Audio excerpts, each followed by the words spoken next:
없는 친구들도 있지만, 자, 일단은 봅시다. 우리가 이제 이차함수 그래프를 그리는 거를 정확히 이해하셔야 돼요. 왜 되게 중요하냐? 이제 우리가 이제 함수를 엄청나게 접하게 되는데, 우리가 고2 1학기까지는 다 이 방식으로 그래프를 그립니다. 지금 2차 함수를 그리는 그래프 방식과 똑같이 그려요. 뭐 당연하겠지만 우리가 그래프를 그리는 방법은 내가 뭐 엄청나게 많이 설명했지만, 첫 번째 기본형의 그래프를 그립니다. 누굴 그린다고요? 기본형. 그럼 기본형을 어떻게 그리냐라고 이제 물어본다고 치면 다 똑같아요. 기본형을 어떻게 그리죠? 점을, 좌표를, 만족하는 좌표를 찍어가지고 그립니다. 보통 이제 이 x에 들어가는 값과 y에 들어가는 거는 실수 전체이기 때문에 모든 점을 다 찍어야 되겠지만, 모든 점을 찍다 보면 우리 성윤이가 오늘부터 찍기 시작해도 죽을 때까지 다 찍을 수가 없기 때문에 우리가 이제 일반적으로 어떤 점들을 찍냐면 정수가 되는 점들을 몇 개 찍어가지고 그래프의 개형을 구해내는 거죠. 그래서 이 기본형의 그래프 개형을 까먹었습니다. 이건 말이 되지 않는 얘기예요. 왜냐? 까먹어도 언제든 우리가 어떻게 할 수 있어야 되는 거야? 그릴 수 있어야 되는 거야. 좌표만 찍을 수 있으면 누구나 그릴 수 있다는 거야. 이걸 까먹었다는 것 자체가 말이 안 되는 얘기예요. 그러면 그 얘기 똑같은 얘기는 나는 좌표를 찍을 수 없습니다라는 것과 똑같은 얘기일 때 이게 사실 말이 안 되거든요. 근데 뭐 중요한 거는 그럼에도 불구하고 애들이 점을 다 찍으면서 실제 저 모양을 그려보기보다는 대부분에도 어떻게 공부를 하냐면 점을 전혀 찍지 않고 대충 외우죠. 그러니까 대부분은 다 그렇게 공부하면서 다 망하기 시작하는 거예요. 대부분 정확하게 배운 대로 우리가 직접 해보면서 깨달아야 되는데 대충 귀찮다는 이유로 대충 자기는 뭐 금방 그릴 수 있다는 얘기로 넘어가는 순간부터 모든 수학의 꼬임이 시작됩니다. 항상 고등학교 때도 마찬가지예요. 직접 해봐. 근데 대부분에도 어떻게 하죠? 안 해봐요. 대충 외우고 넘어갑니다. 그리고 망하는 거예요. 항상 똑같은 방법으로 하는데 사람이 멍청하기 때문에 이걸 계속 반복해요. 항상 똑같아요. 사람은 별로 똑똑하지가 않다니까요. 뭐 여러분들이 이제 보면 알겠지만 뭐 이렇게 막 서울대학교 나왔다는 사람들 보자면 뭐 되게 웃겨요. 웃긴 사람들이 많이 있어요. 특히 이제 예전에는 암기만 잘했을 때 이제 대학교를 잘 가신 분들이 있어요. 우리들이 봤을 때는 암기만 잘하는 거야. 이 사람들은 별로 똑똑하지가 않은 사람들이 상당히 많은 거죠. 여러분들이 이제 착각하지 말아야 되는 게 암기를 잘하는 것과 사고력이 좋아서 앞으로 생각했던 걸 논리적으로 생각하고 이제 앞으로의 것을 예상하는 거는 다른 문제예요. 다른 문제예요. 근데 결론적으로 보자면 이제 암기 잘하는 건 점점 필요가 없어지는 세상이 되고 있죠. 그러니까 이제 어느 과가 계속 망해가고 있는 거죠. 어느 쪽이? 문과 쪽이 계속 망해가고 있는 거예요. 왜냐하면 이건 다 인공지능부터 시작해서 나머지 다 대체 가능한 경우들이 많기 때문에 점점 없어지고 있는 거예요. 왜냐? 별로 필요가 없다는 거죠. 그러니까 계속 이제 이과 쪽이 이제 들새게 되는 건데 그게 뭐 우리나라만 그런 게 아니라 전 세계적인 흐름이라는 거죠. 내가 또 이렇게 공부를 시키다 보면 꼭 이런 얘기하는 놈도 있어요. 수학 어차피 안 쓸 건데 왜 배우냐? 이게 되게 이렇게 무식한 얘기인데요, 사실. 맨날 똑같은 얘기를 합니다. 이거는 당연하겠지만 수학을 통해서 수학만 잘하려는 게 아니라 사고력을 키우는 데 목적이 있는 거예요. 그러니까 인문계 고등학교들도 이제 인문계 쪽도 우리가 이제 다 수학을 기본적으로 보는 학교들이 많은 거죠. 뭐 그런 과들에서 수학을 쓰지 않는다고 할지라도 왜냐 기본적인 사고력이 가장 중요하기 때문에 나중에 일을 할 때나 어떤 일을 할 때. 그래서 여러분들이 이런 논리적인 사고 능력을 키운 사람과 안 키운 사람들의 차이는 어마무시합니다. 어마무시해요, 진짜로. 근데 이제 커서 이제 보면은 이렇게 암기 잘하는 사람 말고 암기 잘하는 사람들 뭐 어느 정도 도움이 되긴 하겠지만 이 사고력이 좋은 사람과는 하늘과 땅 차이예요. 진짜로 일을 시켜보든지 뭔가를 시켜보잖아요. 나오는 게 완전히 달라요. 서로 인종이 다르다라고 볼 정도로 다른데 결론 여러분들이 원하는 거는 이 수학이나 또 논술을 통해서 뭐를 원하는 거죠? 여러분들의 사고력이 정확하게 자기가 어떻게 사고하고 있고 자기 사고를 표현할 수 있고 그래서 이제 앞으로 이들을 예상할 수 있는 사람들 이런 사람들이 계속 키우려고 원하는 게 이게 지금 4차 산업혁명 시대의 가장 중요한 키포인트가 되는 거죠. 그래서 모든 나라가 수학을 강조하고 있어요. 저희가 수학을 열심히 가르치고 있단 말이에요. 우리나라만 거꾸로 가고 있는데 우리나라는 점점 빼고 있어요. 왜 그런지 잘 모르겠어요. 그 빼는 이유도 되게 웃겨요.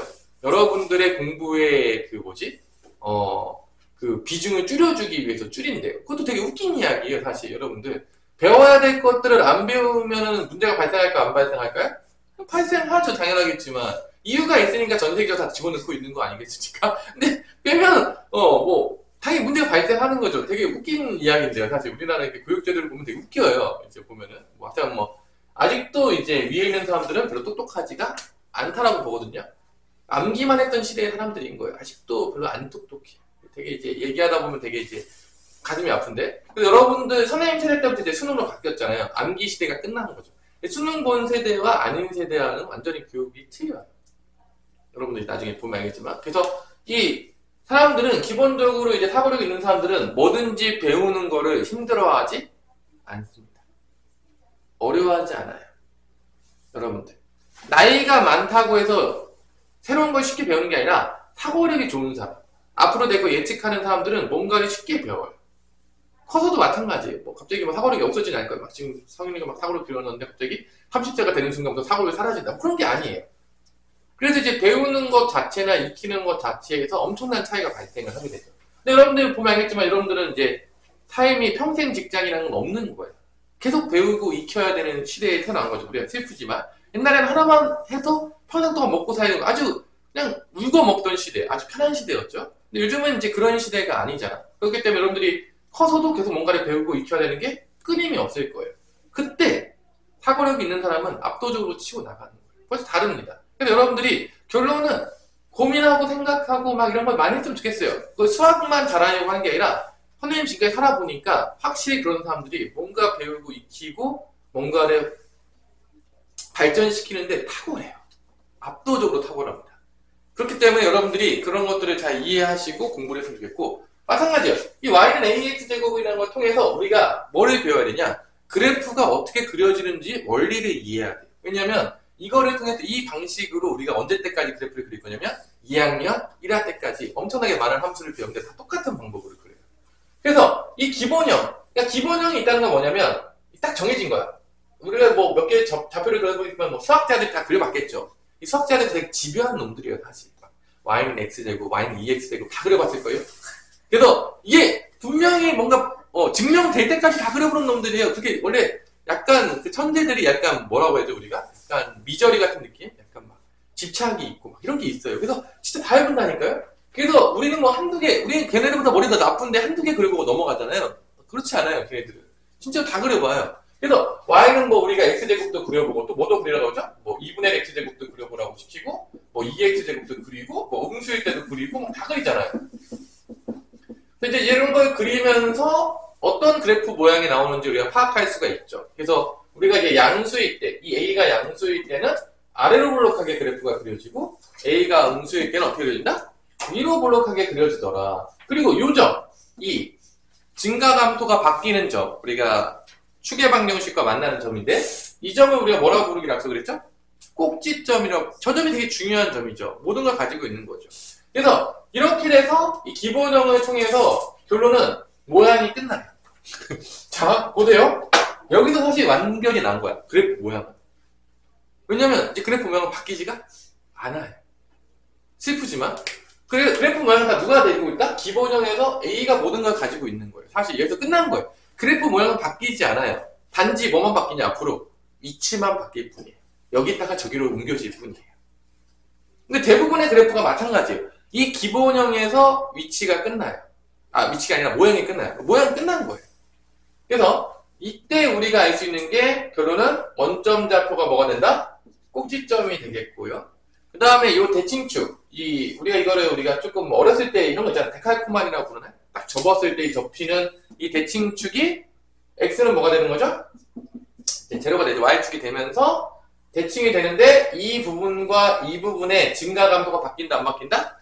바뀐다는 거죠. 왜냐면 이거 전까지는 이 대칭축 전까지는 감소하다가 대칭축 지나면 증가하잖아. 얘는 어떻게 되죠? x가 증가하다가 어떻게 되죠?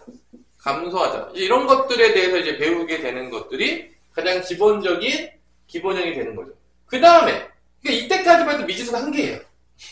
근데 여기서 이제 무슨 일이 발생하죠? 여러분 다 알고 있지만 표준형으로 넘어가면서 어떤 일이 발생하냐? 표준형으로 넘어가면서 어떤 일이 발생하냐면 평행이동이 들어가죠. 이 평행이동이 엄청나게 중요하죠. 여기서 이제 PQ로 적었는데 이 평행이동 할 때 어떤 미지수가 몇 개가 들어가냐? 2개의 미지수가 들어갑니다. P랑 누가 들어가죠? Q가 들어가는 거죠. 그래서 아직 우리가 고등학교 때 평행이동, 도형의 이동을 배우지 않았기 때문에 이 평행이동을 어떻게 우리가 인식시키는 줄 알아요? 되게 중3 때 어떻게 시키는 줄 알아요? 어쩔 수 없어요. 노가다입니다. 다 좌표를 찍어요. 그래서 이렇게 비교하죠. 다 똑같아요. 어차피 여러분들이 정확한 개념을 배우기 전까지는 대부분 다 좌표 찍어서 찾는 수밖에 방법이 없는 거예요. 그래서 뭐 y는 x제곱이랑 뭐 y는 x제곱 플러스 4는 어떻게 바뀌냐라고 물어보면은 점을 찍었을 때 얘는 더 위로 y좌표가 어떻게 된다? 4만큼 올라가서 찍는다는 걸 정말 점을 찍으면서 비교해 보는 거죠. 그 다음에 x축 평행이동일 때는 얘랑 또 뭐를 찍죠? x 마이너스 2의 제곱을 비교했을 때 얘가 x축으로 이만큼 옮겨져서 좌표가 찍힌다라는 거를 점 찍으면서 우리가 이제 깨닫게 되는, 정말 슬프지만 노가다를 통해서 배우게 되는 게 중3 때 배웠던 거예요. 그러니까 이쪽은 x축 평행이동에 영향을 끼치는 거고 이쪽은 뭐에 영향을 끼친다? y축 평행이동에 영향을 끼친다는 거를 정말로 노가다를 통해서 배우게 시키는 게 중3 때 하는 거예요. 그러니까 중3 때 2차 함수는 결론은 뭐냐? 노가다예요. 외우는 게 아니에요. 다 네가 점을 찍으면서 이해해라. 이 뒤에 붙는 게 과연 어떤 영향을 줄 것이냐. 여기 x 옆에 붙는 게 어떤 영향을 줄 것이냐. 다 어떻게 이해해라? 내가 점을 찍어보면서 보라. 보니까 저게 x축 평행이동 영향을 주는구나. 되게 무식한 방법이죠? 그죠? 좀 더 이렇게 드라마틱하고 좀 더 이렇게 논리적이고 뭐 이런 방법이었으면 좋겠지만 여러분 중3 수준에서의 이 정도는 그냥 점 찍으면서 봐라. 너희들이 더 높은 걸 바라지 않겠다. 너희들이 머리 이렇게 높게 보지 않는다. 그런 마음이죠. 그죠? 우리 되게 이제 안타깝지만 되게 낮게 보는 거죠. 그래서 점 찍어서 이게 된다는 걸 보는 거죠. 그래서 결론은 미지수가 몇 개가 되냐? 표정에 들어가면 미지수 총 3개가 되는 거죠. 이때 P하고 Q의 미지수는 뭐를 감당하고 있는 것이다? 평행이동을 감당하고 있는 것이다. 이 PQ 미지수는 평행이동이죠. P는 X축 평행이동, Q는 Y축 평행이동을 감당하고 이 A가 모양을 감당한다는 거. 그래서 결론적으로 3가지의 미지수를 포함하는 게 바로 2차 함수라는 걸 알게 되는 거죠. 그래서 이 모양이 끝났어요. 그래서 우리가 쉽게 보자면 이렇게 되는 거죠. y는 2의 x-1의 제곱 더하기 3이라고 하면 얘는 결론적으로 보자마자 뭐가 보여야 되죠? 기본형이 먼저 보여야 되죠. 2x 제곱이 기본형이기 때문에 아래로 블록인데 조금 더 2가 됐으니까 좀 더 이렇게 폭이 좁아졌을 것이다. 그래서 그게 x축으로 1만큼, y축으로 얼마큼 평행했다? 3만큼 평행이동했다는 거를 이제 보고서 우리가 그래프를 그리는 거죠. 이거 외워서 그리는 게 아니라 이해해서 그리는 거죠. 그래서 이제 1,3 딱 찍은 다음에 1,3 찍은 다음에 아래로 블록이니까 대충 이렇게 그리는 거죠. 이게 이제 그래프를 그리는 방법의 원리인 거죠. 그러니까 대부분 다 똑같이 그래요. 기본형을 직접 그려봐서 뭐를 찾는다? 모양을 찾는다. 좌표를 다 찍어요. 그래서 우리가 직접 찾아서 대칭도 보고 증가감소도 확인하고 다 확인하는 거예요. 이거를 분석하는 거죠. 외우는 게 아니라. 이쪽 x가 0보다 작을 때 어떻게 됐네? x가 0보다 작을 때 어떻게 됐네? 요 점은 꼭지점이네? 꼭지점이 뭐네? 이런 것들이 다 분석해서 외우지 않고 그래프를 그린 다음에 이제 본 다음에 분석하는 거죠. 근데 대부분에도 어떻게 하죠? 외운 다음에 그래프를 그립니다. 거꾸로 돼 있어요.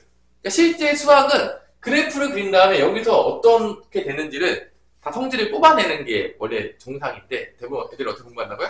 그래프를 외우고 성질을 다 외운 다음에 그래프를 그리는 거꾸로 가는 방법을 쓰고 있죠. 그러니까 사실 이제 말이 안 되는 거죠. 그냥 이렇게 이제 그리는 거죠. 이게 이제 기본형인 거예요. 표준형인 거죠. 그래서 이제 가장 중요한 점은 뭐냐? 그럼 평행이동을 다 가지고 있는 점은 누구냐라고 물어본다면 다 대답할 수 있죠. 누구죠? 평행이동을 다 가지고 있는 점은? 꼭지점이죠. 왜냐? 이 P, Q가 꼭지점인데 얘가 모든 평행이동을 담고 있어요. 꼭지점을 알면 결론적으로 평행이동을 다 아는 거고 그럼 미지수가 몇 개가 사라진다? 2개가 날아간다는 걸 알 수가 있는 거죠. 이게 이제 가장 기본적인 배우는 거죠. 여기서 이제 뭐를 더 배우죠? 슬프지만 여기서 얘를 어떻게 하죠? 전개하게 되면 그게 우리가 그걸 일반형이라고 부르죠. 똑같아요. 미지수는 똑같이 몇 개가 된다? 3개가 됩니다. 당연하겠지만 근데 얘하고 얘의 차이점은 뭐냐? 얘는 그래프를 그리기가 어려워요. 왜 어렵냐? 평행이동이 안 보여요. 기본형은 보여요. 근데 사람이니까 여기 못 본 사람은 없겠죠 설마? 기본형이 어떤 모양인지 보이겠지만 일반형의 가장 큰 단점은 뭐냐? 평행이동이 안 보여요. 그러니까 이 상태로는 그래프를 그리기가 쉽지가 않은 거죠. 그러니까 얘를 뭐로 바꿔줘야 되죠? 표준형으로 바꿔줘야 되는 거죠. 그래서 이거를 연습시키잖아. 이게 완전 제곱식의 원리가 이게 들어간다 안 들어간다? 들어가죠. 이것도 당연하겠지만 기본적으로 유도를 해야 되는 가장 기본적인 것들이에요. 하지만 못하는 애들이 상당히 많을 거라고 난 장담할 수 있습니다. 슬프지만 정말 가장 기본적인 건데 이게 안 되는 친구들이 상당히 많아요. 그리고 이제 뭐 수학을 한다고 이제 깔짝거리고 있겠죠? 슬프지만 그게 이제 현실이라는 거죠. 이렇게 이제 된다. 이게 a분의 bx가 묶였으니까 얘를 이제 완전 제곱식 만들게 얘를 2로 나눈 다음에 제곱한 걸 더해주죠. 그래서 2a분의 b의 제곱을 더하게 되는 거죠. 이렇게. 완전 제곱식을 만들어주기 위해서. 그래서 이게 4a 제곱분의 b 제곱 됐는데 앞에 거랑 곱해지면 얼마만큼, 그러니까 이만큼이 더 더해진 거란 말이에요. 곱해진 것만큼. 그럼 4a 제곱분의 b 제곱인데 a랑 곱해진 게 더해지니까 없어지면 4a분의 b 제곱 더했으니까 뒤에서 4a분의 b 제곱을 빼줘야 된다. 더한 만큼 빼준다. 식을 바꾸지 않게 하기 위해서. 그래서 이거를 직접 이렇게 연습해보면서 누구랑 친해지는 거냐? 완전 제곱식이랑도 친해지는 거고 문자랑도 친해지는 거예요. 결론은. 한 사람과 안 한 사람은 극심한 차이가 있습니다. 여러분들이 맨날 얘기하는 게 있어요. 내가 맨날 가르치다 보면 뭐 선생님 저거 시험 문제 안 나오는데 왜 해요? 이게 바보 같은 짓이죠? 야, 수학이 이해하고있는데 당연하겠지만 시험 문제 나오는 게 아니라 이해할 수 있는 모든 것들은 다 알아야 되는 겁니다. 왜냐 이해가 안 되면 당연하겠지만 다 외워야 되니까. 이해 능력을 위해서 정말 중요한 부분들인데 하지 않아요.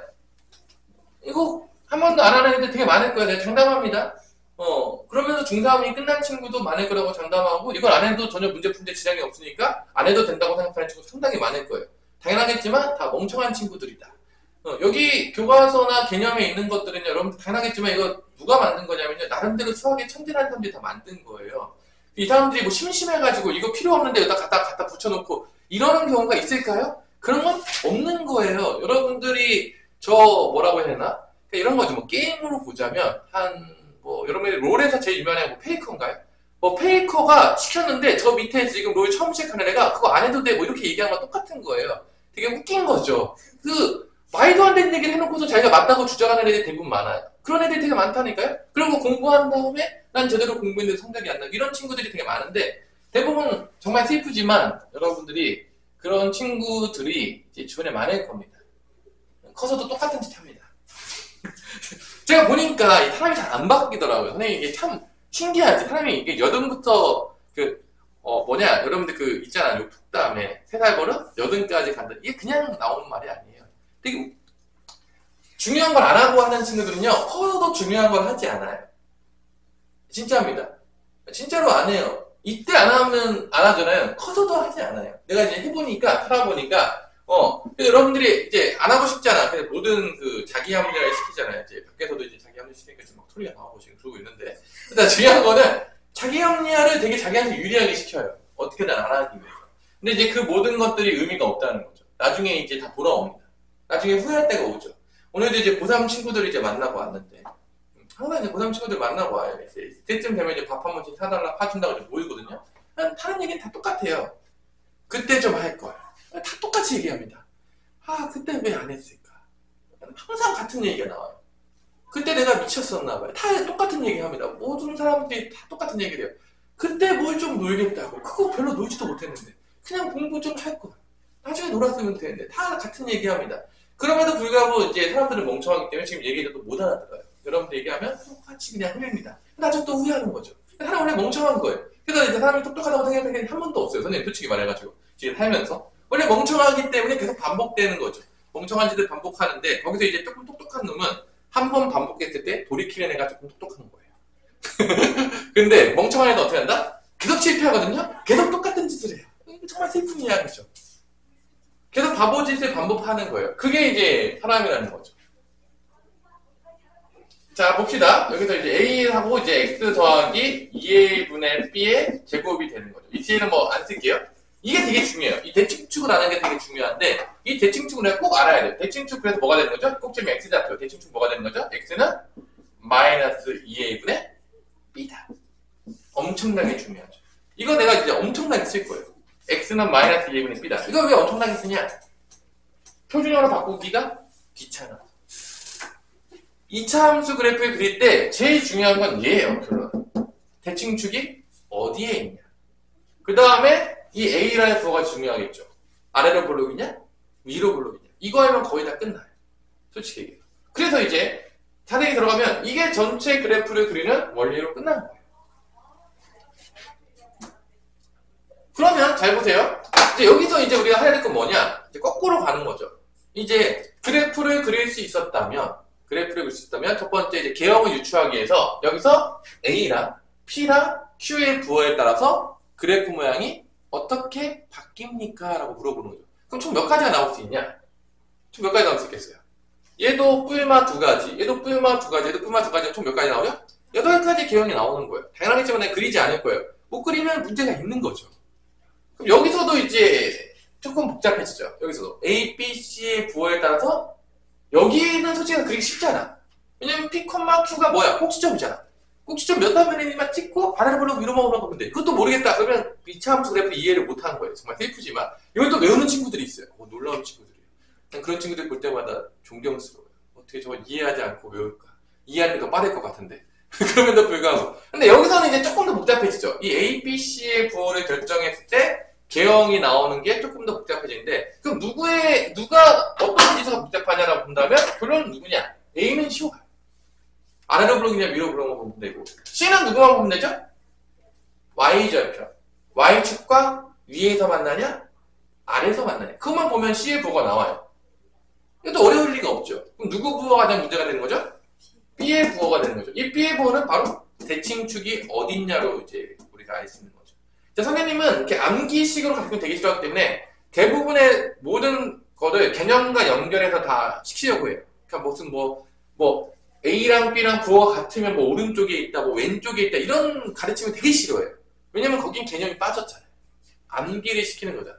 그럼 이게 뭔 소리냐? 봐봐. 이 대칭축이 A랑 B랑 지금 보면 알겠지만 대칭축이 마이너스 2분의 B가 나왔잖아. 그럼 A가 이거 봐봐. 이게 마이너스가 있으니까 둘이 부호가 같으면 대칭축의 부호가 뭐가 되는 거죠? 둘이 부호가 같으면 대칭축의 부호가 마이너스가 되는 거야. 그러니까 왼쪽에 있는 거지. 그러니까 A, B 부호가 같으면 당연하겠지만 여기 대칭축이 있다는 얘기야. 대칭축이 이쪽에 있다는 얘기야. 대칭축이. 근데 A랑 B가 부호가 반대가 되면 이게 플러스로 바뀔 테니까 대칭축이 어디 있다는 거죠? 오른쪽에 있다는 거죠. 이거를 또 이렇게 암기시키는 경우가 있는데 이거를 봤을 때 이걸 보고 알아야 되는 거죠. 이 개념을 통해서 아 부호가 같으면 왼쪽에 있겠구나. 부호가 다르면 오른쪽에 있겠구나. 이게 개념하고 연결돼서 머릿속에 들어와야 되는 거지. 그냥 암기하는 건 전혀 좋지가 않다는 거죠. 이게 이제 기본적인 그래프 그리는 원리랑 A, P, Q에 대해서 어떻게 그래프 개형이 그려지냐. A, B, C에 대해서 그래프 개형이 어떻게 그려지냐가 결정된다는 거죠. 결정된다는 거죠. 결정. 중요하죠.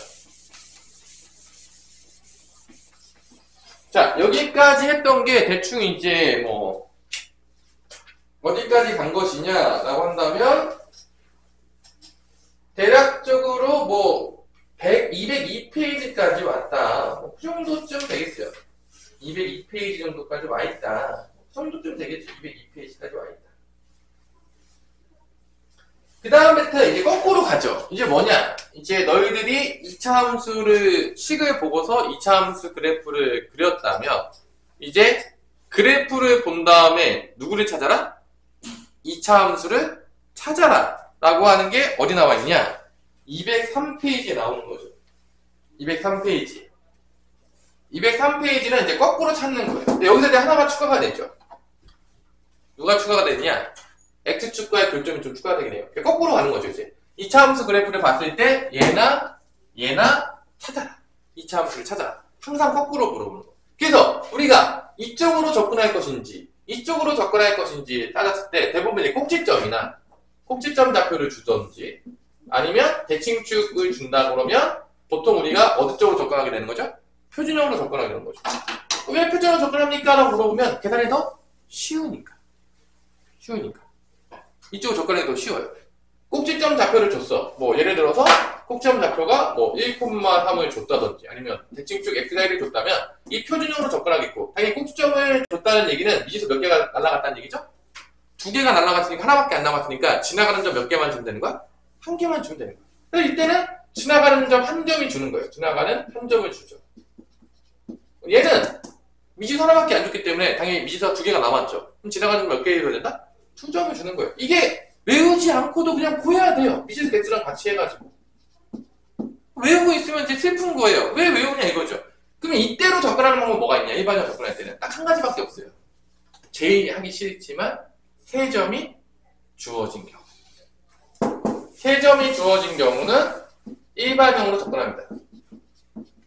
선생님 왜 일반 접근하죠? 표준 접근하면 안 돼요? 표준형 접근해도 돼요.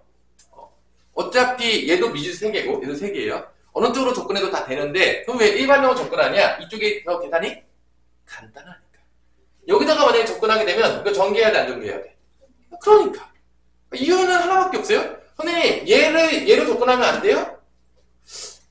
계산이 복잡하겠죠? 더 힘들어지겠죠? 당연하겠지만 우리가 멍청한 사람들이 아니기 때문에 이렇게 주어지면 이쪽으로 접근하는 게 더 계산이 쉬울 거고 이렇게 주어졌을 경우는 이쪽보다는 이쪽이 쉬우니까 이쪽으로 접근해서 구해라. 그 얘기인 거예요, 결론은. 이렇게 구할 수 없나요? 구할 수 있어요. 선생님 다 해봤어요. 선생님 또 이런 것도 왜 이쪽은 안 될까 고민하고 이제 해보는 사람이죠. 상당히 이제 그럼 이제 해보면 별로 좋지 않구나 계산이. 이렇게 해야 되겠다. 아는 거죠. 하지만 이제 뭐 책에는 안 써 있죠. 여러분들 뭐 중3 때 배웠어요? 왜 이쪽으로 하지 말라는지 배운 적 있습니까? 없죠. 해보면 알게 돼요. 하고 이렇게 하라는 이유가 있었구나. 계산이 그지 같구나. 여기로 하면 되겠네. 이제 깨닫는 거죠. 이제 그런 것들이 나와 있는 거. 그 다음에 이제 또 뭐가 있죠? X축과의 교점을 통해서 뭐를 찾을 수가 있는 거죠? 2차 함수를 찾을 수 있죠. 이렇게 X축과의 교점이 알파랑 베타가 되면 2차 함수를 찾을 때 이게 이제 뭐가 되는 거죠? 알파랑 베타가 2차 함수의 근처럼 되는 거죠. 뭐 뒤에서 나오겠지만 왜 근처럼 되냐 봐봐. 원래는 y는 ax제곱 더하기 bx 더하기 c인데 결론은 이때가 언제냐? 이 x축과 만날 때가 언제냐? y가 뭐일 때죠? y가 0일 때죠. x축이잖아. x축과 만날 때가 이때가 y가 0일 때예요. 여기다 y 0를 딱 집어넣잖아? 그럼 2차 방정식이 되는 거죠. 맞잖아요. 이게 y면 2차 함수예요. 근데 y가 0가 되는 순간 얘가 뭐가 되는 거죠? 2차 방정식이 되는 거죠. 당연하겠지만. 또 2차 방정식이 된다면 이게 바로 뭐가 되냐? 이 만나는 점이 바로 근이 되는 거죠. 근이 되기 때문에 우리가 보통 뭐라고 많이 든다? 알파, 베타라고 쓰는 거예요. 저기 알파, 베타라고 쓰는 게 그냥 심심해서 쓰는 게 아니라 저기 정말 2차 방정식의 근처럼 되기 때문에 알파, 베타를 쓰는 거예요. 그러면 내가 근을 알았을 때 2차 방정식을 만들 수 있죠. 인수 정리를 통해서. 그게 뭐였죠? 알파, 베타가 근이면 x-알파를 인수로 갖고 x-베타를 인수로 갖는다 해서 a배가 되면 이렇게 된다. 이거죠. 그래서 이 부분까지 합쳐서 여러분들이 x절편이 주어졌을 때 이렇게 2차 함수를 찾으면 되고 K점이 주어진 경우는 이렇게 찾으면 되고 그 다음에 꼭지점이나 대칭축이 주어진 경우는 이쪽을 통해서 뭐를 찾으면 되겠다? 2차 함수를 찾으면 되겠다. 그래서 우리가 결론적으로 뭘 알고 싶은 거냐? 2차 함수를 낱낱이 알고 싶다는 거야. 그리는 방법도 알고 싶고 그래프가 그려졌으면 찾는 법도 알고 싶고 그리고 여기에 평행이동이 어떻게 들어가는지도 알고 싶고 얘네들을 샅샅이 분석해서 모든 걸 다 알고 싶다. 그게 언제 때 배운 거냐? 중3 때 배운 거라는 거죠. 그거 여러분 다 알고 싶다는 거야. 그래프랑 아주 친해져라. 절친이 되어라. 그 얘기가 바로 그 얘기였습니다. 그래서 ABC 부호까지 해가지고 쭉 나오는 게 204페이지까지 나옵니다. 여러분들이 한번 쭉 읽어보면서 잠깐 보시고 잠깐 쉬었다가 2차 방정식과 2차 함수를 나가는 시간을 갖도록 하겠습니다. 자, 앞부분은 아까도 했겠지만 그냥 여러분들이 그 2차 함수를 복습하는 느낌으로 쭉 한번 해보시면 되겠어요. 왜냐면 2차 함수는 워낙 중요한 부분이기 때문에 뭐 많이 해봐서 뭐 한 1000번, 2만 번, 뭐 3만 번 그래서 완전 자기 거가 되면 제일 좋은 거예요. 고등학교 때도 2차 함수가 나오지만 호락호락하지 않죠. 자, 그래서 이제 고등학교 때는 뭐를 배우냐? 2차 방정식과 2차 함수죠.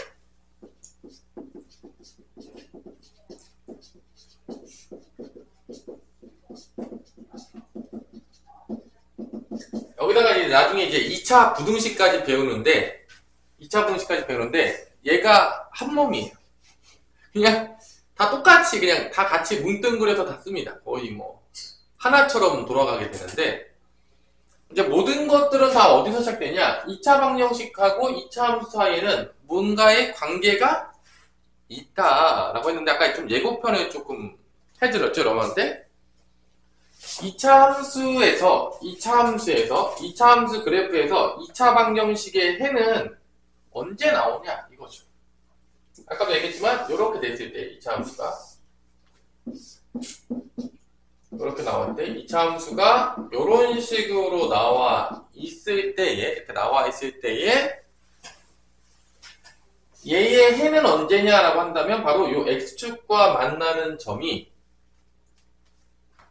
뭐가 된다? 해가 된다.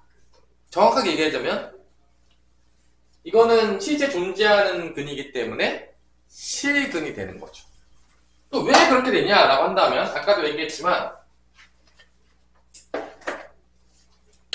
내가 이러한 2차 함수가 있다고 쳐볼게요.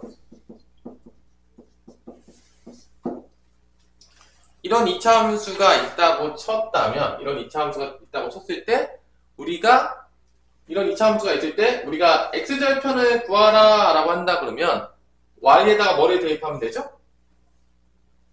0을 대입하게 되죠. 그럼 이 y에다 0을 대입하게 되는 순간 얘가 2차 함수에서 뭐로 되는 거죠? 곧바로 2차 방정식이 되는 거죠.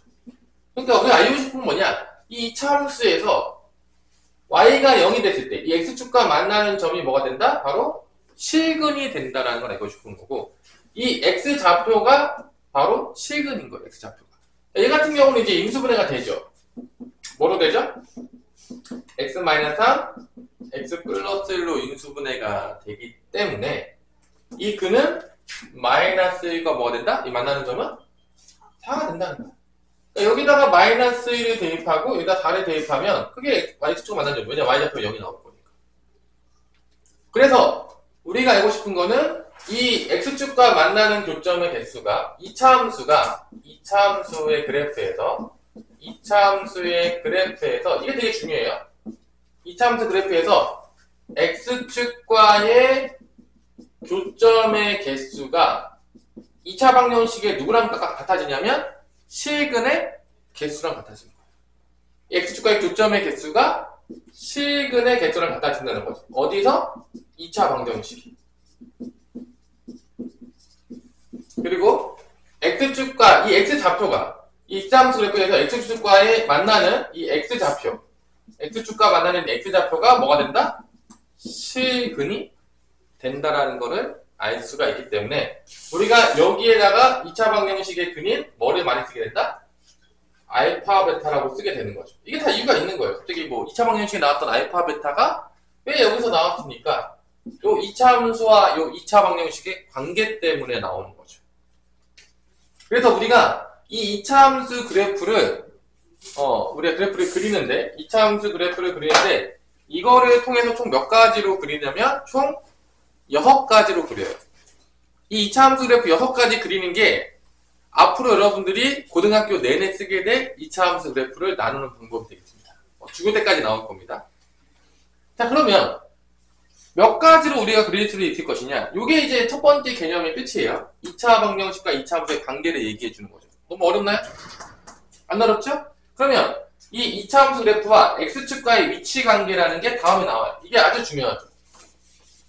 자, 이게 엄청나게 중요하고요. 당연하겠지만 2차 함수와 x축 위치 관계를 통해서 그래프를 우리가 총 몇 가지로 나눌 수가 있냐면 총 6가지로 나눠줍니다.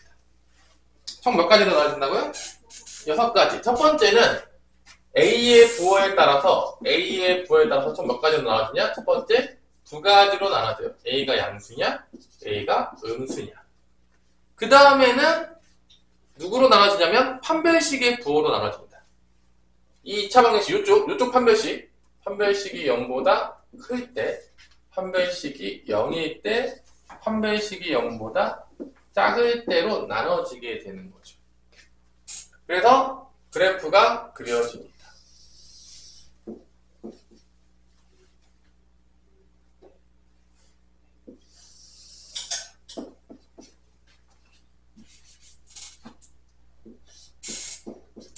자, 아래로 볼록이 이게 되겠죠. A가 0보다 크다는 얘기는 아래로 볼록인 건 다 알 거예요. 아래로 블록인데 판별식이 0보다 크다는 얘기는 실근이 몇 개가 된다는 거죠. 실근이 서로 다른 두 실근이 가니까 실근이 두 개가 되겠고, 그러면 x축과 몇 점에서 만나야 돼? 두 점에서 만나야 되는 거죠. 근데 아래로 블록이면서 두 점에서 만나려면 어떤 그림밖에 나올 수가 없냐면 이러한 그래프밖에 나올 수가 없는 거죠. 다른 모양은 없는 거예요. 그래서 우리가 총 6가지 모양으로 2차 함수 그래프를 그리는데 이거 외우는 게 아니에요. 이해하는 거예요. 왜냐면 판별식이 0보다 크다. 실근이 두 개야. 얘는 서로 같은 중근이죠. 중근을 가져요. 그러면 같은 실근을 가지는 거니까 x축과 몇 점에서 만나야 되는 거야? 한 점. 그럼 아래로 블록에서 한 점에서 만나려면 그래프 모양이 하나밖에 안 나와요. 이렇게 나옵니다. 이렇게 접하게 되지 않으면 한 점에서 만나는, 아래로 블록에서 한 점 만나는 건 이 그래프밖에 없어요. 다른 거 그려보려고 해보세요. 혹시 다른 거 그릴 수 있으면 나한테 얘기해 주세요. 난 아래로 블록인데 한 점에서 만나는 거를 다르게 그려봤다. 다른 게 나왔다. 이게 중근이에요. 그리고 판별식 0보다 작으면 실근이 없죠. 혹은 두 개죠. 실근이 존재하면 안 돼요. 그럼 만나야 돼, 만나지 말아야 돼? x축과 만나야 돼, 만나지 말아야 돼? 만나지 말아야 돼. 그러면 어떤 모양밖에 안 나오죠? 이렇게 위로 붕 뜨는 거예요. 왜냐면 만나면 안 되니까. 만나면 그게 실근이기 때문에 그래요. 그래서 이 x축과의 교점이 실근의 개수랑 같다 안 같다? 같다는 거예요. 이렇게 그래프가 나온다는 거예요. 뭐 되게 어렵지 않죠? 이거 뭐 외워야 될 정도로 너무 어렵다고 생각하지 않아요? 이거 충분히 이해하면 다 그릴 수 있다고 생각합니다. 그러면 A가 음수였을 때 똑같이 그리면 되죠. 단지 그래프 모양만 뭐로 바뀌는 거죠? 위로 폴록으로 바뀌는 거예요. 그래서 얘 같은 경우는 판별식 0보다 크니까 실근 두 개니까 두 점에서 만나야 되니까 그래프 모양이 이렇게 되는 거예요. 얘는 한 점에서 만나야 되니까 이렇게 되는 거죠. 얘는 안 만나야 되니까 이렇게 되는 거예요. 자, 그래서 우리가 2차 함수 그래프를 총 6가지로 나누는데 이건 이제 고등학교 내내 쓸 방법 중에 하나가 되는 거죠.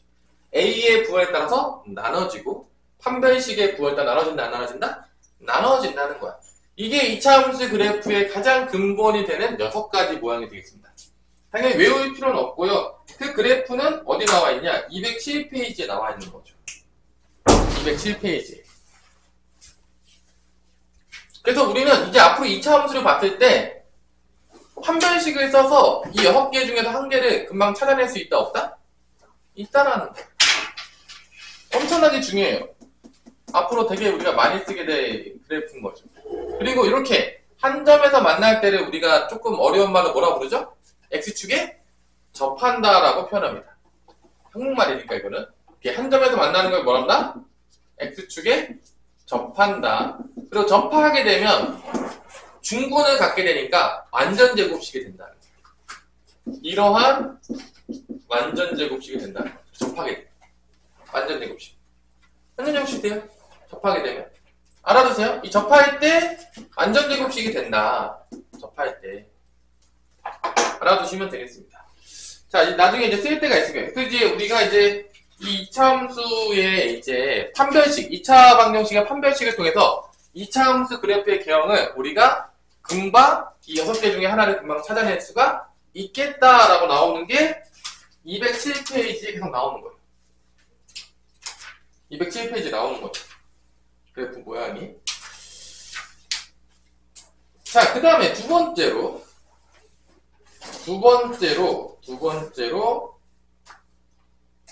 이 다음 페이지 넘어갈게요. 208페이지에 가면 2차 함수의 그래프와 이번엔 x축과의 위치관계가 아니라 직선의 위치관계가 나옵니다.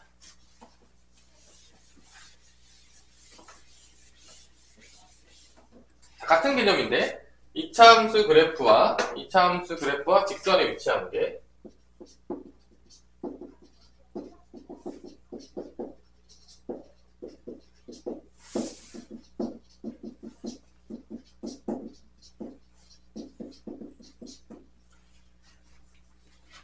이번에는 x축 대신에 누가 왔냐? 직선이 온 거예요. 직선. 그럼 어떤 일이 발생할 거냐를 따져보는 거죠. 당연하지만 직선의 위치관계는 총 몇 가지가 있냐? 2차 함수 그래프가 이렇게 아래로 보내서 풀게요.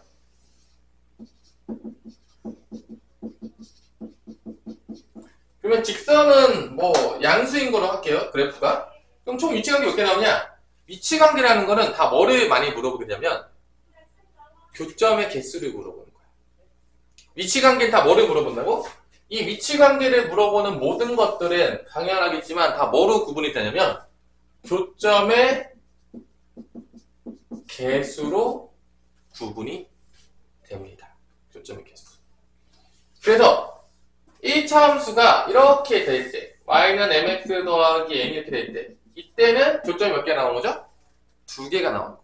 그러니까 위치관계가 두 점에서 만날 때가 첫 번째 있어요. 두 점에서 만날 때. 그 다음에 이렇게 접할 때가 있습니다. 접할 때. 한 점에서 만날 때. 그 다음에 이렇게 안 만날 때가 있어요. 교점이 없을 때. 안 만난다. 자, 그래서 결론은 아까 전에 마찬가지지만 위치관계. 이 x축과의 위치관계도 교점의 개수 가지고 물어봤죠? 그러니까 위치관계는 다 뭐로 나누냐면 교점의 개수로 나눠지는 거야. 앞으로 우리가 위치관계를 되게 많이 쓸 거야. 이제 고등학교 내내 쓸 건데 뭐 어떤 것과 어떤 거의 위치관계를 구하시오라고 하면 다 교점의 개수로 따라서 나눠집니다. 나눠진다. 그럼 그때 이 교점의 의미가 과연 무엇이냐라고 물어볼 수 있어요. 되게 중요한 건데. 자, 이해하셔야 돼요. 교점을 엄청나게 구하라고 시켜요. 고등학교 내내 아마 구해야 될까? 얘하고 얘의 교점은 같은 어떤 의미냐? 봐봐. 우리가 2차 함수 이 그래프라는 건 뭐냐면 이 식을 만족하는 좌표들을 다 어떻게 하는 거죠? 찍은 거예요. 그러니까 결론은 이 식을 만족하는 우리가 만약에 방정식으로 생각한다면 근이 무수히 많이 나오는 거예요. 그 무수히 많이 나오는 것들을 다 찍은 거야. 그러니까 다시 한번 우리가 2차 함수라는 거는 이 식을 만족하는 모든 점들을 찍은 거야. 무수히 많은 점이 나오죠? 그 무수히 많은 점들을 연결하면 이런 모양이 나오는 거야. 그러니까 결론은 이렇게 이 직선 위에 있는 거, 이 곡선 위에 있는 모든 점들은 이 식을 만족한다, 안 만족한다? 만족하는 거야. 마찬가지로 요거 1차 함수, 나중에 직선의 방정식을 배우겠지만 얘도 자기 위에 있는 모든 걸 만족하는 거야. 그럼 교점이라는 건 뭘 의미하냐? 교점이라는 거는 방금 했지만 이 2차 함수 위에도 있고 이 직선 위에도 있으니까 이걸 동시에 만족하는 거야. 동시에. 그러니까 교점의 의미는 뭐냐? 이거 두 개의 교점의 의미는 뭐냐? 교점의 의미라는 것은 결론적으로 이 두 개의 공통적으로 만족하는 해라는 거야. 공통적으로. 왜냐면 얘 위에도 있고, 그러니까 얘식을 만족하는 거죠.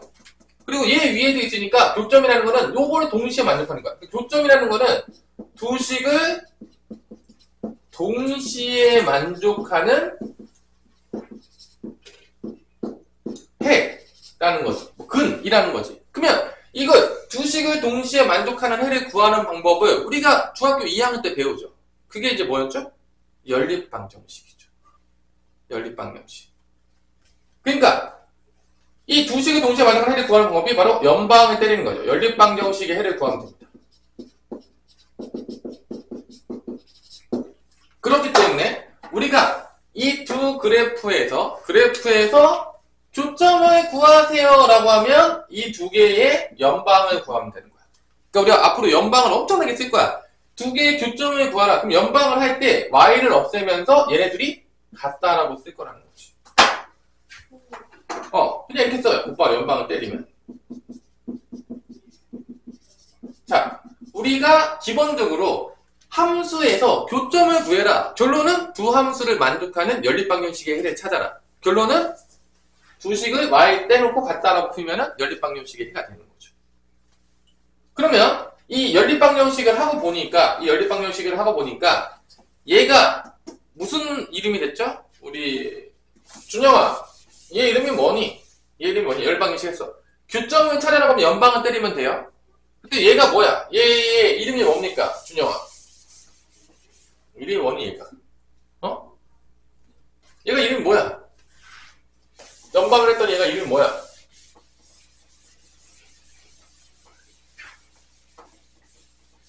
얘 이름이 바로 2차 방정식인 거예요. 연립방정식 하니까 차근차근이 2차잖아. 그래서 얘를 어떻게 한다? 왼쪽으로 답변을 다 넘긴다, 안 넘긴다? 넘긴다는 거야. 2차 방정식 꼴을 만들기 위해서. 그래서 이렇게 돼요. 여기서 이제 제일 중요한 게 나오죠. ax 제곱 더하기 b 마이너스 m의 x 더하기 c 마이너스 a는 0이라는 이런 게 나오는 거야. 좀 재미는 없겠지만 자, 요런 게 나오는 거죠. 요거의 해를 찾는 거예요. 결론은 이거의 방정식을 풀면 뭐를 찾을 수 있냐? 이 교점에 뭐를 찾을 수 있다? x좌표를 찾을 수가 있는 거예요.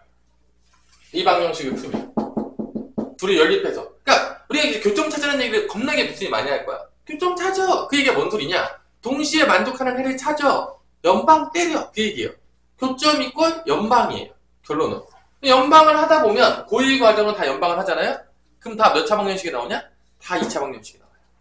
자, 고1만 그래요. 고1의 모든 연방은 2차 방정식이 나오는 것만 다 모아놨어요. 그래서 다 2차 방정식으로 모든 게 끝나요. 다 고2로 올라가는 순간 다 사라집니다. 이제 2차 방정식이 안 나와요. 그 얘기는 판별식이 나올 일이 없다는 얘기예요. 참고로. 그러니까 고1 때까지는 그래도 여러분들한테 꿈과 희망을 주는 거죠. 연방 때리면 2차 방정식이 나오니까 그 2차 방정식의 실근을 통해서 뭐를 구하라는 거죠? 교점의 개수를 구해라. 결론이 다 똑같아요. 이게 여기만 적용되는 게 아니라 앞으로 나오는 모든 함수에 적용이 될 겁니다. 참고로 교점을 구하라 그래. 다 연방 찾는 거야. 근데 고등학교 1학년 때는 연방을 하잖아요? 다 2차 방정식이 나와요. 그래서 이 2차 방정식의 실근의 개수가 뭐의 개수가 된다? 교점의 개수가 된다. 그러니까 이렇게 두 점에서 만날 때는 이 2차 방정식의 판별식이 뭐보다 크다는 거야? 0보다 크다는 거야. 착각하지 마세요. 얘의 판별식을 쓰는 게 아니야. 이 둘을 연립해 쓰고 넘긴 다음에 이 방정식의 판별식을 쓰는 거야. 가끔 애들이 아무 생각 없이 얘의 판별식을 쓰고 장렬히 전사하는 친구도 있어요. 그러면 안 된다. 연립하고 나서 정리한 이 2차 방정식의 판별식을 써야 됩니다. 항상. 이거 쓰면 안 돼요. 얘로 판별식 쓰는 순간 빠이빠이. 그건 x축과 유치관계 할 때 하는 거야. 저 멀리 가십니다. 저 멀리 가시는 거야. 그러면 선생님, 그러면 이렇게 연립방정식 하는 건데 아까 전에 x축과의 위치관계도 그러면 이렇게 생각할 수 있지 않나요? 똑같아요. 봐봐. x축과 위치관계도 y는 ax 제곱 더하기 bx 더하기 c인 거고 x축이 뭐죠? y는 제로잖아. 이거 두 개 연립한 거야. 쉽게 보자면. 어차피 같은 거야. 크게 차이가 없어요. x축이 y는 제로예요. 그러니까 둘이 연립하면 이렇게 나오는 거야. 재밌죠? 그럼 결론은 뭐냐? 우리가 앞으로는 뭐냐면 이 왔다 갔다 하는 게 자유로워야 돼요. 자, 뭐가 자유되냐? 2차 방정식 갔다가 함수 갔다가 2차 방정식 갔다가 이게 자유로워야 돼. 되게 많이 쓰는 거지. 가장 근본이에요. 고등학교 때. 그러니까 이렇게 돼 있어도 얘를 함수로 뭐라 그래? 그럼 어떻게 하냐? 좌변에다 y 때리고 우변에다 y 때리는 거야. 그래서 함수 바꾸는 거야. 그래서 이거의 교점이 얘 2차 방정식의 해당. 이 왔다 갔다 하는 게 자유로워야 된다는 게 바로 2차 방정식과 2차 함수의 관계예요. 이게 제일 중요한 거예요. 지금 고등학교 과정에서 이제 방정식과 함수는 뗄래야 뗄 수가 없다라는 걸 가르쳐주고 싶은 거야. 둘은 같이 갈 거다. 언제 때까지? 죽을 때까지. 이혼은 불가능하다. 고등학교 내내. 그래서 슬프지만. 그래서 함수랑 방정식과의 관계가 계속 나온다는 거죠. 이걸 이제 이해된다는 거죠. 그래서 함수 갔다가 방정식 갔다가 근데 애들이 이제 물어보면 좀 수업 못하는 애들은 2차 함수랑 2차 방정식이 뭔 차이인지 잘 몰라요. 대답 못합니다. 내가 많이 물어보거든요. 2차 함수, 2차 방정식 차이가 뭐냐? 뭐죠? y가 0이 되는 건가요? 뭐 이런 얘기 하고요. 거의 몰라요. 진짜로. 잘 모른다니까. 내가 생각보다 이렇게 많이 물어본다니까 선생님이. 얘들 몰라요. 아무 생각이 없어요. 그래서 2차 함수는 그래프고 방정식은 뭐 방정식 아닌가 뭐 이런 대답 나오는 거죠. 그냥. 그래서 이런 것들을 알아야 된다는 거죠. 그래서 내가 이 위치관계는 다시 한번 위치관계는 뭐를 묻는 거다? 교점의 개수를 묻는 거예요. 이건 이제 고등학교 내내 똑같이 나와요. 뭐와 뭐 당연히 두 가지가 있겠죠. 한 가지만 혼자 만날 수가 없잖아요. 혼자 만나는 건 너무 슬픈 이야기죠. 왕따도 아니고. 그러니까 뭔가 이제 두 개가 같이 있을 거야. 위치관계를 묻는다는 건 뭐 혼자 뭐 만날 수는 없잖아. 그죠? 혼자 내가 가고 뒤에서 이제 나 따라오고 이렇게 반대서 뭐 겨울 보면서 오는 뭐 거울이 있으면 되지 않을까요? 선생님 뭐 너무 슬픈 이야기 하지 마시고요. 너무 슬프니까. 근데 뭐 두 가지가 있는 거야. 함수가 두 가지가 있는데 이게 이제 만나는 걸 구하는 게 위치관계라고 불러요. 그러면 하나의 점에서 조금 더 응용을 해보면 우리가 이제 머리가 좀 있잖아. 그럼 2차 함수하고 직선의 위치관계가 있어. 그럼 또 뭐 위치관계도 생각할 수 있겠네, 성인아. 곡선. 2차 함수하고 2차 함수의 위치관계도 있겠죠. 2차 함수랑 2차 함수도 위치관계 있을 수 있잖아. 아닌가요? 불가능한가요? 아니요. 그럼 그것도 뭐가 가능하죠? 교점의 개수가 묻게 되는 거죠. 그럼 2차 함수, 2차 함수도 교점의 개수가 몇 개가 나올까? 이것도 우리가 생각할 수 있다는 거지. 이 개념을 확장을 시킨다면. 왜냐면 같은 내용이니까. 이게 가장 처음에 쉬운 것부터 한 거야. x축하고 y는 제로. 제일 쉬운 것부터 한 거지. 그러다가 이제 뭐로 바뀐 거야? 직선으로 바뀐 거야. 하지만 우리 2차 함수 또 알잖아. 그럼 2차 함수, 2차 함수도 보면겠지만 이렇게 두 점에서 만날 수도 있고요. 한 점에서 만날 수도 있고요. 안 만날 수도 있어요. 얘도 판별식으로 가릴 수가 있을 거라는 거죠. 가능합니다. 선생님. 가능하겠는데요? 그림 그리기 놀이에요, 결론은. 그 그림과 방정식과 어떤 연관이 있냐 이거야. 그걸 알고 싶다는 거야, 수학자들이. 난 별로 알고 싶지 않았는데 말이야. 하여튼 그런 거죠. 여러분들은 전혀 관심이 없었지만 누가 관심이 있었다? 수학자들이 관심이 있었다, 그거죠. 그래서 요 만나는 점의 좌표가 바로 x좌표가 실근이에요. 그래서 알파 베타가 또 나옵니다. 슬프죠? 항상 알파 베타가 나와요. 오 마이 갓. 왜 그러는 거예요? 그래서 다시 한번 조심하는 건 뭐냐면 얘의 판별식을 쓰면 안 된다는 거야. 얘랑 연방 때려서 한쪽으로 넘긴 다음에 이 2차 방정식의 판별식을 써야 된다, 안 써야 된다? 써야 된다. 이거의 판별식을 써야 됩니다. 자, 그리고 이제 뭐 판별식 0보다 크면 두 점에서 만난다. 이게 판별식 0보다 큰 거죠. 외울 필요 있을까요? 교점의 개수가 시간의 개수인 거 알면 이거 뭐 전혀 외울 필요가 없는 거죠. 그거 똑같이 나오고 있는데 접할 때가 판별식이 0일 때가 되는 거고 안 만날 때가 판별식 0보다 작을 때가 될 것이다. 이게 앞으로 계속 쓸 겁니다. 생각만 한 번만 해도 돼요. 왜냐? 고1 때는 다 연방하면 다 뭐다? 2차 방정식이 다 모아놨어요. 치밀하게. 자, 그래서 그때 요런 점을 우리가 이런 선을 접선이라고 부르고 접하는 선을 뭐라 부른다? 접선. 그때 요 만나는 점을 뭐라 부른다? 접점이라고 부르더라. 이거는 이제 뭐 다 여러분 중학교 때도 다 했었던 내용들이죠. 그죠? 슬프지만. 자, 그런 내용들이 이제 나오는 게 208페이지, 209페이지에 나오는 거죠. 그래서 이제 이그젠플을 보자면, 이그젠플 한번 봅시다. 하나 보고. 개념은 별거 없죠? 근데 이해를 하냐? 왜 교점을 구하라면? 왜 연방을 할까? 뭐 이런 것들을 알아야 되는 거야, 우리가.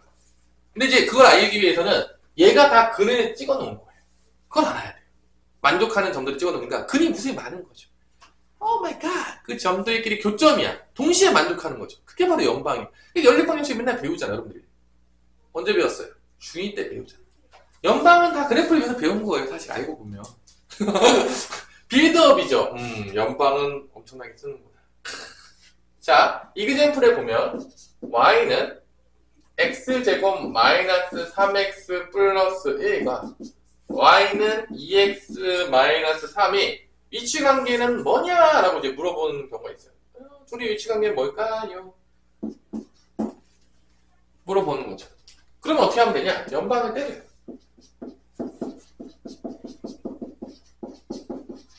넘겨요. 근이 나와요. 판별식 안 써도 되겠는데요? 판별식 안 써도 되겠죠? 아니요? 판별 써야 돼요? 아니죠. 벌써 몇 점에서 만나는 거 나오죠? 2점. x좌표가 1일 때랑 4일 때. 이렇게 그려지고 아래로 볼록이고 얘 그리잖아요? 그럼 만나는 점이 1하고 4래요. x좌표가. 이게 알 수 있다는 거죠. 보자마자. 그치? 곧바로. 네. 끝이에요. 이게 우리가 알고 싶은 거예요.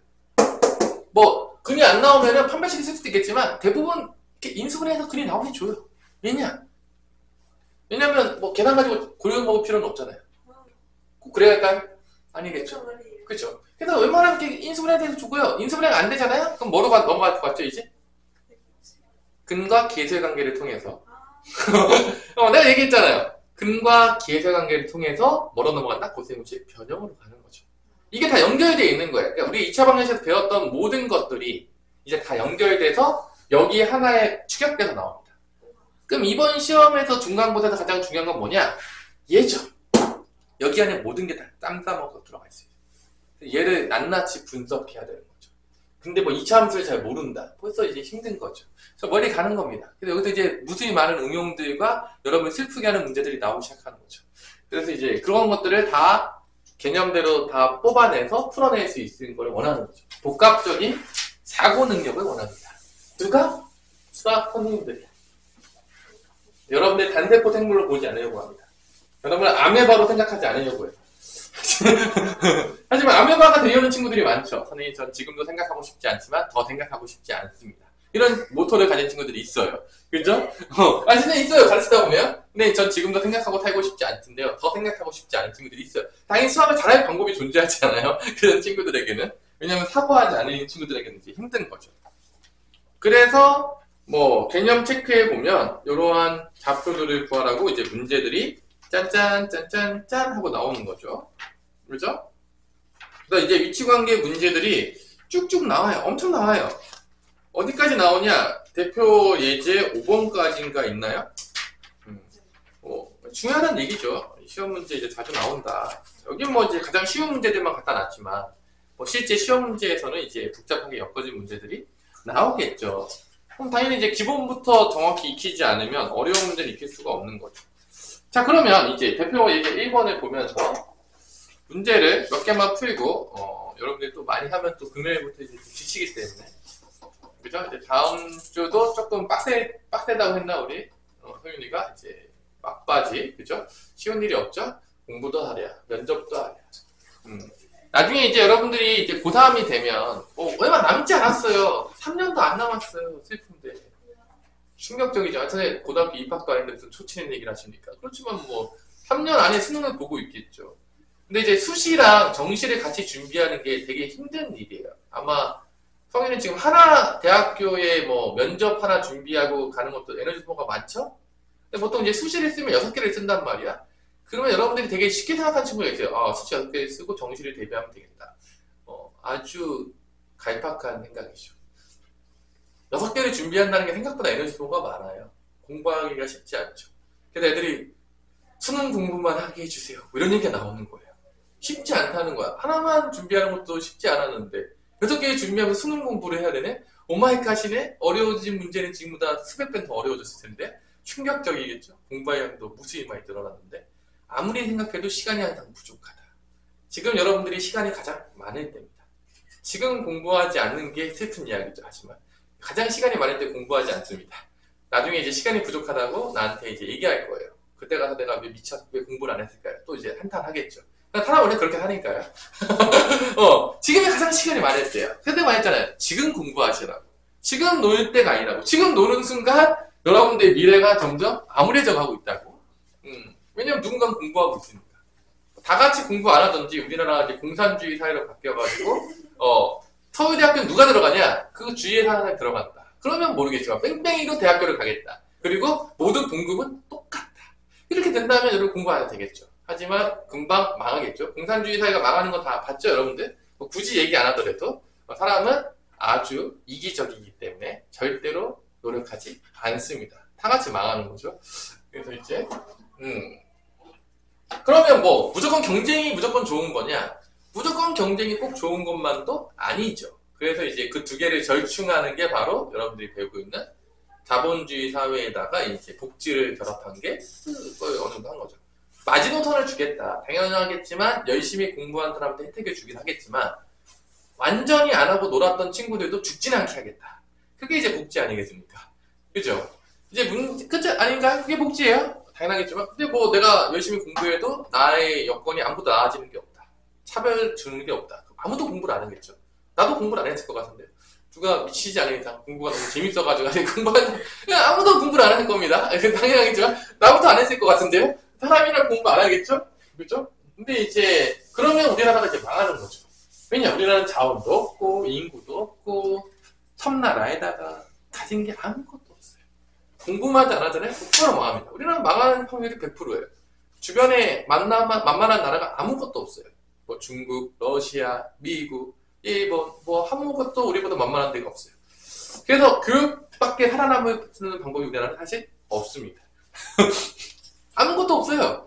뭐 석유 한 방울에 좀 났으면 모르겠는데 뭐 다른 게 개뿔도 없어요. 그냥 공부밖에 없어요. 사람이 뛰어나야 됩니다.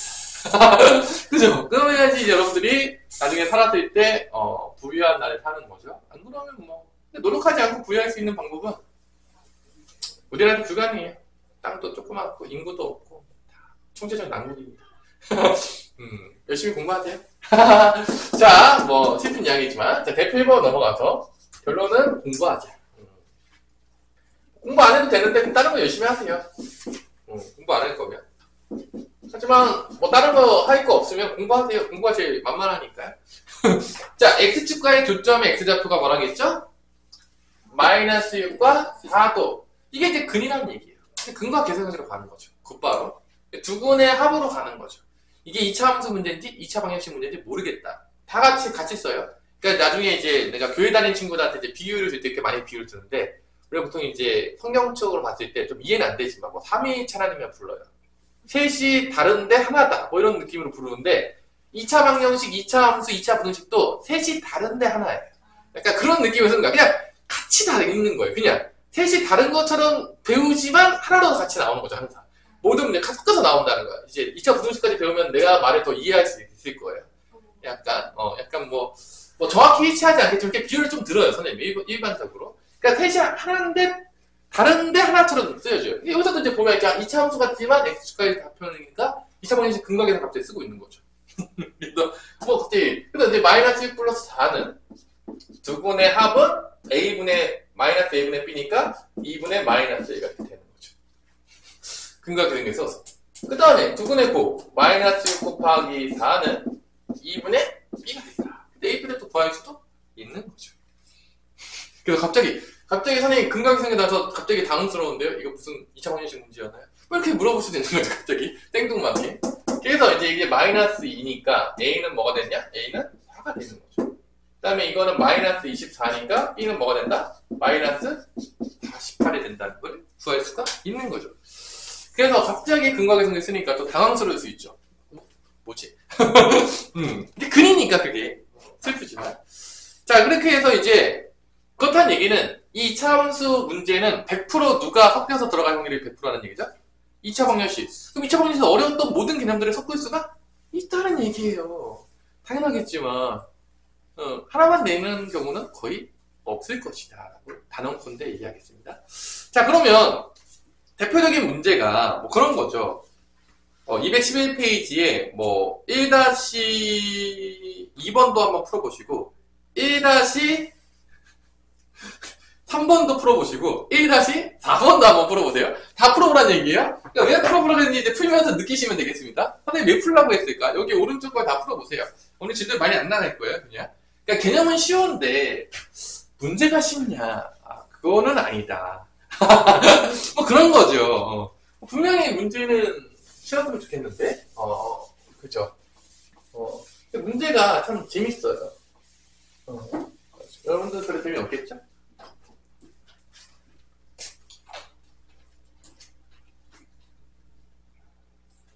자, 1-2번, 211페이지 1-2번. 이거를 정확히 이해해야 돼요. 그러니까 결론은 이거를 이해하지 못하기 때문에 이때부터 이제 수학이 어렵다는 친구들이 많거든요. 나머지 정리해서 한번 오고, 그 어려운 문제 풀다가, 그 다음에 이제 여기서부터 이제 애들이, 이제, 선생님 뭐죠? 왜 문제가 안 풀리죠? 이럴 때가 이제 이때부터예요, 이제. 그래서 이제 풀어보라고 시키는 거죠. 차근차근. 여러분들이 슬퍼하지 않게 차근차근 나가면서 꿈과 희망을 줘야 되죠. 풀 수 있다. 처음엔 잘 안 되겠지만 우리는 머리가 있다. 괜찮다. 그러면서 이제 꿈과 희망을 주는 거죠. 사실 뭐 이 문제는 어려운 문제가 아니죠. 뭐 어려운 문제 아니에요. 단지 근을 뭐로 줬다? 그래프로 줬다. 그것밖에 없어요. 아닌가요? 여기서 봐야 될 거는 하나밖에 없죠. 요거죠. 결론은 이 2차 함수의 근은 마이너스 1과 3이다 라는 거를 이제 그래프로 준 거예요. 수식은 잘 안 줘요. 재미없잖아.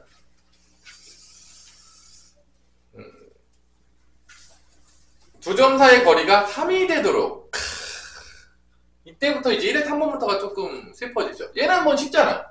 두 근의 합을 써가지고 이게 마이너스 1과 3이 이제 근이니까 두근의 합을 구하면 마이너스 a 플러스 3을 하면 마이너스 a분의 마이너스 b니까 마이너스 a가 이렇게 되면서 a는 이제 2가 되는 거고 두근의 곱이 마이너스 b가 되는 거니까 b는 3이 된다. 여기까지는 쉽지 않아요. 3a 빼기 b는 6 빼기 3이니까 이제 3이 된다. 여기까지는 뭐 어렵지 않죠? 이 문제는 어렵지 않다고 봐요. 그냥 뭐 대표 예제 문제랑 똑같다고 보는데 이제 1한 3번부터 뭔가 조금 이제 뭔가 변화가 조금씩 일어나죠. 조금씩 엄청난 변화는 아니지만 1한 3번부터 1한 4번에 가면 좀 더 변화를 주죠. 이러면서 이제 여러분한테 이제 복합적인 사고를 요구하기 시작하죠.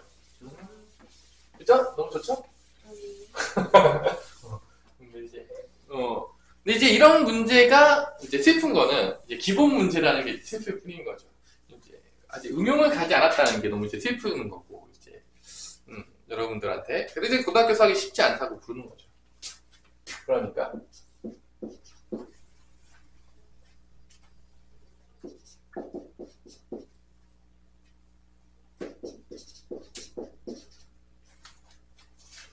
X축과 만나는 두 점 사이의 거리가 3일 때 A 값의 곱을 구하시오. 자, 이 문제에서 이제 되게 중요한 개념이 나옵니다.